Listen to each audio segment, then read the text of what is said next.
Hello, this is Hussein Sarhan, and welcome to today's episode of Macro Talks. I'm your host, and today I'm going to help unpack a fascinating and frankly a little unsettling question. What if the people in charge of keeping the economy stable were working with the wrong numbers? Today we're discussing a Vox EU piece by Giannone and Primiceri, published in 2025, titled How Real-Time Data Misled Policymakers During the COVID Post-Recovery. Let's start with why this article matters. This article matters because it's going to the heart of a fundamental problem in macroeconomic policy making. You can only react to the information you have, and in post-COVID period, preliminary data coming out of the statistical agencies like the Bureau of Economic Analysis in the US and Eurostat in the euro area was painting a picture of a weaker recovery than what was actually happening. That misperception, the authors argue, may have led both the Federal Reserve and the ECB to keep policy more accommodative for longer than they might have otherwise, which contributed to the inflation surge of 2021-2022. The article draws a parallel to the Great Inflation of the 1970s, where the work of Anastasios Orphandis published the American Economic Review in 2001 and in the Journal of Money, Credit and Banking in 2004, showing that the Fed at the time was operating with real-time data that systematically overstated economic slack. Policymakers believed the economy had more spare capacity than it actually did, so they kept rates too low for too long, and the authors of today's article are essentially saying history repeated itself. Going into the details, what exactly were Giannone and Primiceri trying to measure and how did they go about it? The core research question is, did real-time data misperceptions shape that post-COVID monetary policy stance? To answer that, they compare two things. First, the macroeconomic projections, GDP and inflation forecasts made at the time by the ECB for the euro area and by the survey of professional forecasters as a proxy for the Fed's view in the US. Second, they compare those projections against the two different benchmarks, the preliminary data releases that were available at the time and the revised data that we have access to today.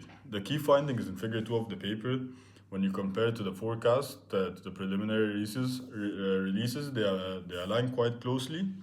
Policymakers were forecasting roughly what the initial data showed, but when you compare those same forecasts to the revised data, there's a large and systematic gap.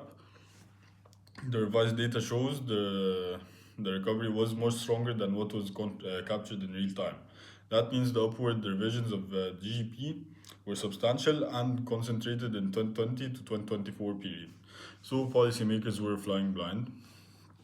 The metaphor that comes to mind is driving at night with faulty headlights to slow down because you can't see clearly, which is reasonable, but it turns out the road was actually well lit the whole time. However, the methodology has real limits, but it's worth noting that the paper focuses on GDP data revisions and the SPF forecast. It doesn't directly observe the Fed's internal deliberations or the full set of indicators they use. The SPF is a useful proxy, but it's not the Green Book, which is still under a 5-year embargo. The authors acknowledge this themselves. What do the findings say? About the nature of the post-pandemic inflation. Was it driven by demand or supply disruptions? That is where the article makes its most important contribution. The conventional narrative, at least in real time, was that post-COVID inflation was primarily supply driven, disrupted by supply chains, energy prices from the Russia-Ukraine war, lingering pandemic effects. But Giannone and Primiceri argue that once you account for the data revisions, the pattern of forecast tells you a different story. In real-time, forecasters were missing both GDP and inflation simultaneously. They underestimated both. The pattern is consistent with a demand and shock, not a supply shock. To put it simply, if you're systemically wrong with about both growth and inflation in the same time, same direction, that's a demand-side fingerprint. Supply shocks typically push output, and inflation in opposite directions. You get stagflation. Here we see the opposite, and this finding is supported by a growing body of literature. I don't dispute the data revision finding. That part is well documented. What I want to push back on the leap, back is the leap from data revisions to a clean demand-driven narrative. The post-COVID inflation episode was unusually complex. We had simultaneous supply disruptions, semiconductor shortages, container freight costs going up to 500%, and massive fiscal stimulus, particularly in the US through the CARES Act and the American Rescue Plan. Disentangling with those forces are generally hard. Research by Bervold, Canova, and colleagues at BI Norwegian Business School, for instance, uses historical decompositions and finds the relative contributions of supply and demand to inflation considerably across time and across regions. The US inflation story may be more demand driven, but the euro area story has a large supply component, particularly energy. Lumping both regions together risks oversimplification. But I'd note that the paper does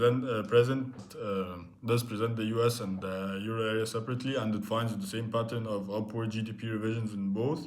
The point isn't supply shocks didn't happen, it's the demand was also stronger than policymakers perceived, which shifted the balance, and that has direct implication for how we assess the monetary policy response.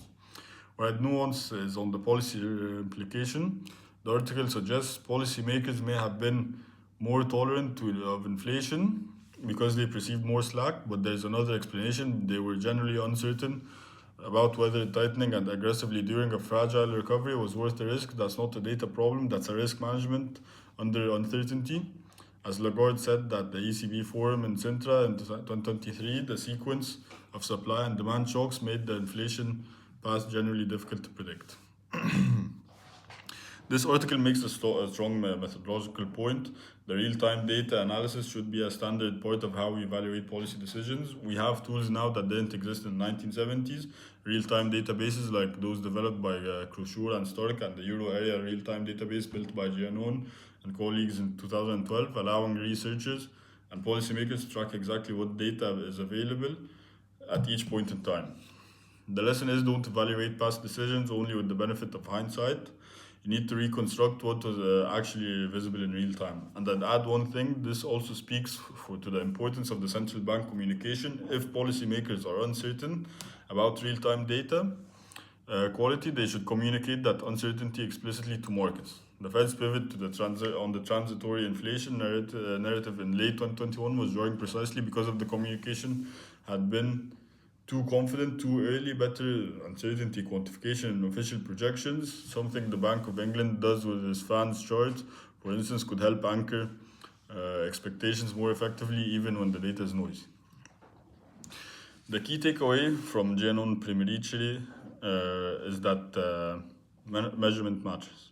Preliminary GDP data in both the US and the Euro area are significantly understated to the strength of the post-COVID recovery.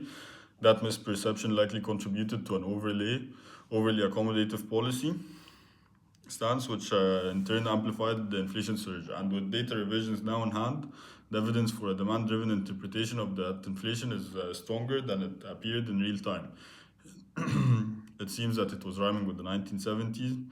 I'd say the picture is more textured than a simple demand versus supply debate. Post-COVID inflation was a multi-causal phenomenon, and policymakers were navigating genuine uncertainty, not just bad data. That said, contribution of this paper is real and important. It reminds us that economic policy is always made under information constraints, and building a better real-time data infrastructure is a public good.